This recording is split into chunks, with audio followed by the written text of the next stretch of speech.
রাতে কালু আর পুত্তান দুজন মিলে আপেল কাটে, আর ওইদিকে ডাইনি ওই রাতে গ্রামে এসে যায় আর লুকিয়ে পুত্তানের বাড়ির জানলা দিয়ে দেখতে থাকে। আরে কল্লু, তাড়াতাড়ি কাট না, ওই আপেল বালি আর আপেল দেখে তো আমি সামলাতে পারছি না। ধৈর্য ধর আমার ভাই, কাটতে তো দে। তারপর দুজনে আপেল খেতে থাকে। ওইদিকে ডাইনি জানলা দিয়ে দেখে মনে মনে খুশি হচ্ছিল।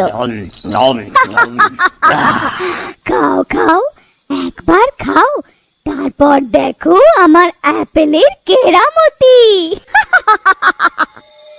এই কাল্লু আর পুত্তান আপেল খেতে থাকে, ওরা ওইখান থেকে উধাও হয়ে যায় আর দুটো আপেল রয়ে যায়। ডাইনি ভেতরে যায় আর ওই দুটো আপেল উঠিয়ে নেয়। মজা এসে গেল, আমার উপায় তো কাজ করে গেল। আস্তে আস্তে আমি পুরো গ্রামকে শিকার বানিয়ে ফেলবো, সবাইকে খেয়ে ফেলবো।